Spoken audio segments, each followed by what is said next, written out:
Kangen masa-masa banyak film yang kayak gini.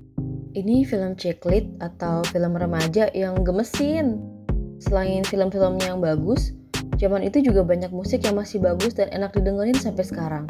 Beruntung deh kamu-kamu yang lahir tahun 80-an dan awal 90-an yang tumbuh bersama film dan musik-musik itu. Legally Blonde, film tahun 2001 yang adalah saduran dari novel yang judulnya sama, Legally Blonde juga. Penulisnya adalah Amanda Brown. Novelnya juga dibikinin drama musikal di tahun 2007. Banyak pesan baik dari film ini. Dan film ini jadi salah satu film favorit di masanya. Karena nunjukin girl power, dimana cewek blonde, sosialita, yang di underestimate tapi pinter, terus berhasil masuk sekolah hukum. Pas magang, dia ngebelain senior di kampusnya dulu dalam kasus pembunuhan. Filmnya rilis tanggal 13 Juli 2001, yang pemeran utamanya adalah Reese Witherspoon. Masih muda banget ya dia waktu itu. Filmnya diproduksi dan didistribusiin sama Metro-Goldwyn-Mayer atau MGM. Sebelum mulai, gimana kalau kamu subscribe dulu channel ini dan nyalain lonceng notifikasi untuk dapetin update video terbaru dari Patupul. Sama kita mau ngingetin kalau video ini adalah video full spoiler untuk kamu yang penasaran sama alur cerita film ini. Film Legally Blonde. Elle Woods adalah mahasiswa jurusan Fashion Merchandising dan ketua asrama cewek di kampusnya di California. Dia punya pacar namanya Warner Huntington III yang adalah anak gubernur California. Elle diajak sama Warner untuk makan malam. Elle pikir dia bakalan dilamar, tapi nggak taunya dia malah diputusin. Warner bilang kalau dia mau daftar ke sekolah hukum Harvard, terus mau jadi politisi yang sukses. Makanya Elle nggak cocok jadi pacarnya, apalagi istrinya, karena Elle tuh orangnya nggak cukup serius. Waktu nemenin temen-temennya di salon, Elle ngeliat majalah yang ada berita kalau abangnya Warner, yang adalah mahasiswa hukum di Yale, tunangan sama teman kampusnya. Dari situ, Elle bertekad untuk daftar jadi mahasiswa hukum di Harvard untuk bisa ngedapetin Warner lagi. Elle dikasih tahu sama dosen di kampus fashionnya, untuk masuk sekolah hukum Harvard, syaratnya dia harus dapat minimal nilai 175 untuk tes LSAT atau semacam UMPTN atau SBMPTN gitu deh sekarang namanya, tes masuk ke universitas. Dia juga harus bikin esai dan IPK-nya harus bagus. Kalau IPK sih, Elle emang udah 4,0 ya. Udah paling bagus itu. Walaupun di jurusan fashion sih. Abis itu Elle belajar berbulan-bulan sampai ngelewatin party-party di asramanya. Dari minimum nilai 175, Elle berhasil dapat nilai 179 di hasil tes LSAT-nya. Elle bikin esainya out of the box. Dia bikin video gitu yang ngejelasin soal prestasinya selama kuliah fashion. Itu semua bikin Elle diterima di sekolah hukum Harvard. Well, sir, we've never had one before. Aren't we always looking for diversity? Elle Woods, welcome to Harvard. Nyampe di Harvard, Elle yang dasarnya emang sosialita ya, dia fashionable banget. Kelihatan kontras sama teman-temannya di Harvard. Dan mereka kebanyakan nganggep Elle nggak serius. Terus sering diomongin di belakang. Di depannya juga sih, jadi dibully gitu. Elle akhirnya ketemu sama Warner di Harvard.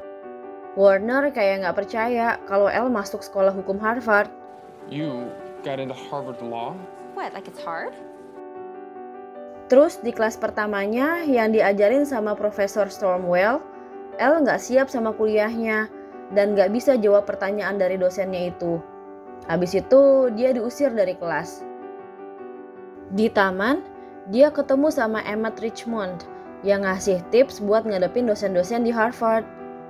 Terus dia ketemu lagi sama Warner, dan ternyata Warner udah tunangan sama Vivian Kensington. Elle desperate tuh dan nyari pelampiasan. Dia mampir deh ke salon di daerah situ untuk manicure dan akhirnya bisa curhat sama Paulette, orang salonnya.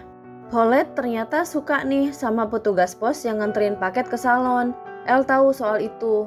Yang bikin Paulette malah curhat soal petugas pos itu dan juga soal mantan suaminya yang ngusir dia karena wanita lain. Paulette nggak dapat apa-apa, bahkan Paulette juga nggak bisa bawa anjingnya. Nih, kasihan deh. Satu hari, Elle diundang ke acara party di kampusnya. Diundangnya sama Vivian, yang bilang kalau partinya adalah kostum party atau pesta kostum. Ya, datanglah Elle ke pestanya pakai kostum. Tapi ternyata teman-teman yang lain gak ada yang pakai kostum. Dia dikerjain sama Vivian. Tapi Elle naif sih ya, cuek aja tuh dia. Dan emang pedenya selangit. Salut. Udah aja tuh dia berbaur di pestanya itu. Di pesta itu, Elle ngasih tahu ke Warner kalau Elle mau ngedaftar jadi mahasiswa magang di law firm-nya Profesor Callahan. Tapi Warner bilang kalau Elle cuma buang-buang waktu aja karena Elle nggak cukup pintar. Di situ Elle kecewa karena Elle paham kalau dia nggak akan pernah cukup baik buat Warner. Balik dari pesta itu, dengan kostumnya yang belum diganti, Elle langsung berangkat beli laptop dan jadi tambah serius belajarnya. Di kelasnya Profesor Stormwell, Elle bisa ngejawab semua pertanyaan yang dikasih dosennya itu. Di kelasnya Profesor Callahan juga. Besoknya, Elle ngajak Paulette untuk ke tempat mantan suaminya buat ngambil anjingnya. Paulette awalnya takut gitu, tapi Elle langsung datang dan ngeluarin istilah-istilah hukum yang bikin mantan suaminya Paulette jadi diam dan ngebiarin Paulette ngambil anjingnya. Di kampus, law firm-nya Profesor Callahan ngumumin mahasiswa yang berhasil masuk untuk magang dalam kasus pembunuhan yang ngedapetin perhatian publik di sana. Ada Warner, Vivian, dan Elle. Ternyata Emmett adalah salah satu partner di law firm-nya Profesor Callahan. Mereka semua ngebahas kasusnya. Tersangka kasus pembunuhannya adalah Brooke Windham, seorang instruktur fitness dan seniornya Elle di kampus fashionnya dulu. Mereka sama-sama di satu asrama putri. Brooke dituduh ngebunuh suaminya yang kaya dan lebih tua 34 tahun. Profesor Callahan di sini nggak percaya kalau Brooke nggak ngebunuh suaminya, karena dia nganggap Brooke nikah sama suaminya itu cuma buat dapetin uangnya aja.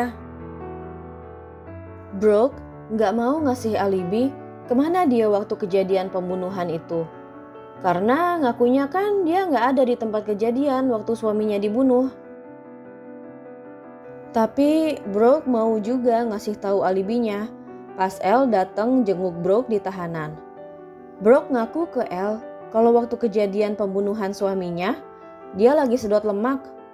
Abis ngasih tahu itu, Brooke minta Elle supaya nyimpan alibinya itu jadi rahasia. Karena kalau sampai ada yang tahu, reputasi Brooke bakalan hancur. Dia kan instruktur fitness, masa sedot lemak sih? Elle janji bakalan simpen rahasianya Brooke.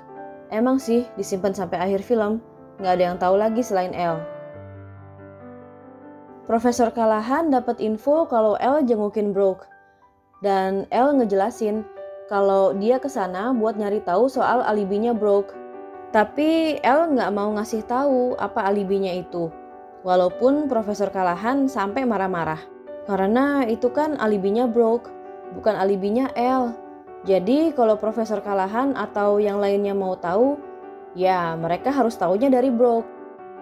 Malamnya, Vivian nyamperin Elle dan bilang kalau Vivian ngehormatin Elle karena nggak mau ngasih tahu alibinya Brooke. Terus di situ Vivian bilang kalau Warner sebenarnya masuk Harvard tuh waiting list, sampai ayahnya Warner mesti nelfon orang Harvardnya untuk ngelolosin Warner. Di sidang Brooke, Enrique bersaksi kalau dia adalah selingkuhannya Brooke untuk ngeberatin Brooke.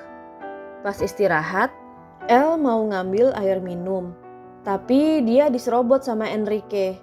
Elle yang kesel hentak-hentakin kakinya di belakang Enrique. Habis itu Enrique berbalik dan bilang, "Gak usah deh ngehentakin sepatu Prada musim lalu itu." Elle jadi engeh dan buru-buru ngasih tahu Emmett kalau Enrique itu gay. Karena kalau cowok biasa ngelihat sepatu Elle paling cuman bilang kalau Elle pakai sepatu warna hitam. Udah. Tapi Enrique tahu fashion. Dia tahu itu sepatu Prada. Pas balik istirahat dan mulai sidangnya, Emmett berhasil ngebuktiin kalau Enrique gay dan bikin kesaksiannya nggak bisa diambil jadi alat bukti. And your boyfriend's name is Chuck. Malamnya, pas di ruangan kantornya, Profesor Callahan ngelecehin Elle karena nganggap Elle tuh gampangan. Vivian yang ngeliat jadi salah paham. Dikiranya emang Elle bisa dirayu-rayu gitu. Elle terus bilang ke Emmett kalau dia mutusin untuk berhenti magang di law firmnya Profesor Callahan. Profesor Callahan nerima dia magang karena ngeliat penampilannya aja. Emmett coba untuk nahan Elle, tapi Elle tetap pergi. Besoknya, Elle pamit ke Paulette di salon. Di situ, Elle bilang soal kejadian sama Profesor Callahan dan bilang juga kalau dia ngerasa cuma jadi bahan tertawaan aja di kampus. Nggak ada yang nganggap dia serius, jadi dia nyerah dan mau balik ke California.